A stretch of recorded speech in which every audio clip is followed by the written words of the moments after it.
हवा में नमी और गीली मिट्टी की गंध भरी हुई थी। ऊंचे ऊंचे पेड़ सूरज की रोशनी को रोक रहे थे और जंगल के फर्श पर लंबी भयानक परछाइयां डाल रहे थे। यह वियतनाम था, एक खूबसूरत देश, लेकिन अमेरिकी सैनिकों के लिए यह एक हरा नरक था।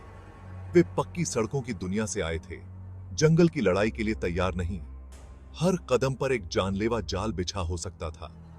जंगल अनदेखे खतरों से भरा हुआ था। दुश्मन हमेशा पास है। वियतनाम के युद्ध को समझने के लिए पहले विभाजनों को समझना होगा, जिन्होंने राष्ट्र को दो भागों में बांट दिया था। दूसरे विश्व युद्ध के बाद वियतनाम ने अपनी स्वतंत्रता की मांग की। हो ची मिन्ह के नेतृत्व में एक कम्युनिस्ट आंदोलन उत्तर में उभरा, जबकि दक्षिण अमेरिका द्वारा समर्थित एक लोकतांत्रिक सरकार चाहता था। स्वतंत्रता का संघर्ष जल्द ही एक छद्म युद्ध में बदल गया, जो शीत युद्ध के वैचारिक संघर्ष का अखाड़ा बन गया। अमेरिका ने दक्षिण वियतनाम में संसाधन और सैनिकों को उतार दिया।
जिंदगियां ली।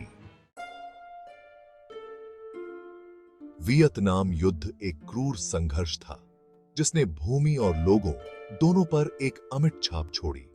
मायावी वियतकांग का मुकाबला करने के अपने प्रयासों में संयुक्त राज्य अमेरिका ने नेपलम और एजेंट ऑरेंज सहित विनाशकारी मारक क्षमता का इस्तेमाल किया। नेपलम, एक जेली जैसा गैसोलीन जो टकराने पर आग लगा देता था, एक ऐसा आग का तूफान खड़ा करता था जो अपने रास्ते में आने वाली हर चीज को जलाकर राख कर देता था। एजेंट ऑरेंज, एक शक्तिशाली शाकनाशी, जंगल के विशाल क्षेत्रों पर परिदृश्य को खराब करने और वियतकांग को आवरण से वंचित करने के लिए छिड़का गया था। इन युक्तियों के परिणाम भयावह थे। विलेजेस नष्ट हो गए, फसलें जहरीली हो गईं और अनगिनत नागरिकों को दर्दनाक मौत का सामना करना पड़ा, या वे आजीवन स्वास्थ्य समस्याओं से ग्रस्त हो गए। नेपलम और एजेंट ऑरेंज का उपयोग युद्ध की एक विवादास्पद विरासत बना हुआ है, जो संघर्ष की मानवीय कीमत की एक कठोर याद दिलाता है। गति मिली। भाग 6।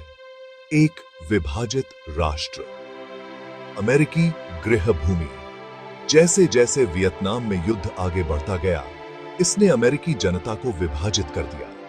युद्ध के लिए समर्थन कम होता गया, क्योंकि हताहतों की सूची लंबी होती गई और युद्ध के मैदानों से नरसंहार की तस्वीरें अमेरिकी घरों में टेलीविजन स्क्रीन पर दिखाई देने लगी। छात्रों, नागरिक अधिकार कार्यकर्ताओं और वियतनाम के दिग्गजों के नेतृत्व में युद्ध विरोधी विरोध प्रदर्शन देश भर के कॉलेज परिसरों और शहरों में एक आम दृश्य बन गए। युद्ध ने अमेरिकी समाज में गहरे विभाजन को उजागर किया, जो युद्ध के प्रयासों का समर्थन करने वालों और जो इसे एक नैतिक और रणनीतिक भूल मानते थे, उनके बीच था।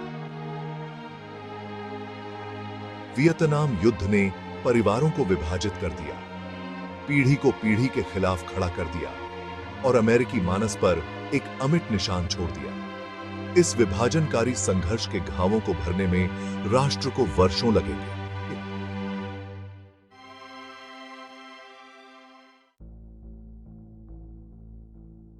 भाग 7 परिणाम। उपचार का लंबा रास्ता। 1973 में संयुक्त राज्य अमेरिका ने पेरिस शांति समझौते पर हस्ताक्षर किए, जिससे वियतनाम युद्ध में उसकी भागीदारी समाप्त हो गई। अमेरिकी सैनिकों ने वियतनाम से वापसी की। 1975 में उत्तरी वियतनामी सेना ने साइगोन पर कब्जा कर लिया, देश को कम्युनिस्ट शासन के तहत फिर से मिला दिया। युद्ध ने एक विनाशकारी विरासत छोड़ी। भाग 8 युद्ध की विरासत, स्मरण और प्रतिबिंब। वियतनाम युद्ध हालांकि बहुत पहले खत्म हो गया था, एक लंबी छाया डाले हुए है। यह संघर्ष की मानवीय कीमत, युद्ध के स्थायी निशान और अंतरराष्ट्रीय विवादों के शांतिपूर्ण समाधान की तलाश के महत्व की याद दिलाता है। वियतनाम में युद्ध एक निरंतर उपस्थिति है, जिसे स्मारकों, संग्रहालयों और बिना फटे हुए आयुध को साफ करने और एजेंट ऑरेंज के कारण होने वाली स्वास्थ्य समस्याओं का समाधान करने के लिए चल रहे प्रयासों के माध्यम से याद किया जाता है। संयुक्त राज्य अमेरिका में वियतनाम युद्ध को वॉशिंगटन CTSC में वियतनाम वेटरन्स मेमोरियल में मनाया जाता है, जो दक्षिण पूर्व एशिया में सेवा करने और बलिदान देने वाले पुरुषों और महिलाओं के लिए एक मार्मिक श्रद्धांजलि है। वियतनाम युद्ध एक सतर्क कहानी के रूप में कार्य करता है, इस बात की याद दिलाता है कि अच्छे इरादों के भी अनपेक्षित परिणाम हो सकते हैं। यह साहस और बलिदान, हानि और लचीलापन और सबसे बढ़कर स्थायी मानवीय भावना का प्रमाण है।